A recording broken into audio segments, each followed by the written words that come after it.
Hello friends, welcome to my channel. இன்னைக்கு இந்த வீடியோல நம்ம என்ன பார்க்க போறோம் அப்படினா ரொம்ப ஈஸியான ரொம்பவே ஹெல்தியான அவரைக்காய் பொரியல் தான் பார்க்க போறோம். வாங்க இது எப்படி செய்யுதுன்னு வீடியோல பார்க்கலாம். அதுக்கு முதல்ல ஒரு panல நான் 1 ஸ்பூன் எண்ணெய் ஊத்துறேன். எண்ணெய் ஹீட் ஆனதுக்கு அப்புறமா 1/2 ஸ்பூன் கடுகு போடுறேன். அடுத்து கூட 1/2 ஸ்பூன் உளுந்தம் பருப்பு ஆட் பண்ணிக்கங்க. ரெண்டும் நல்லா ஃப்ரை ஆனதுக்கு அப்புறமா காரத்துக்கு இந்த மாதிரி பச்சை மிளகாய் ஆட் பண்றேன். இது எல்லாமே ஃப்ரை ஆனதுக்கு அப்புறமா வெங்காயத்தை ஆட் பண்ணிக்கலாம். ஒரு பெரிய வெங்காயம் பொடியா நறுக்கி நான் ஆட் பண்ணிருக்கேன். கூடவே கொஞ்சமா கறிவேப்பிலை எல்லாத்தையும் சேர்த்து நல்லா ஃப்ரை பண்ணிக்கங்க. வெங்காயம் லைட்டா கலர் சேஞ்ச் ஆனா மட்டும் போதும். இப்போ வெங்காயம் நல்லா ஃப்ரை ஆயிடுச்சு. இப்போ இது கூட பொடியா நறுக்கின அவரைக்காயை ஆட் பண்ணிக்கலாம். நான் இன்னைக்கு 1/4 கிலோ அவரைக்காய் எடுத்துர்க்கேன். அடுத்து தேவையான அளவுக்கு உப்பு சேர்த்துக்கங்க. உப்பு சேர்த்ததுக்கு அப்புறமா நல்லா ஒரு வாட்டி மிக்ஸ் பண்ணி விட்டுக்கங்க.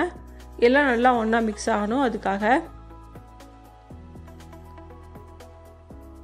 இப்போ நல்லா மிக்ஸ் பண்ணியாச்சு. இப்போ இத மூடி வச்சிரலாம். மூடி அடுப்பை சிம்ல வச்சு 2 நிமிஷம் போல குக் பண்ணிக்கங்க. இப்படி நம்ம குக் பண்ணும்போது அவரைக்காயோட பச்சை வாசனை எதுவுமே பொரியல்ல இருக்காது. இப்போ இத நல்லா ஒரு வாட்டி மிக்ஸ் பண்ணிட்டு இருக்கலாம்.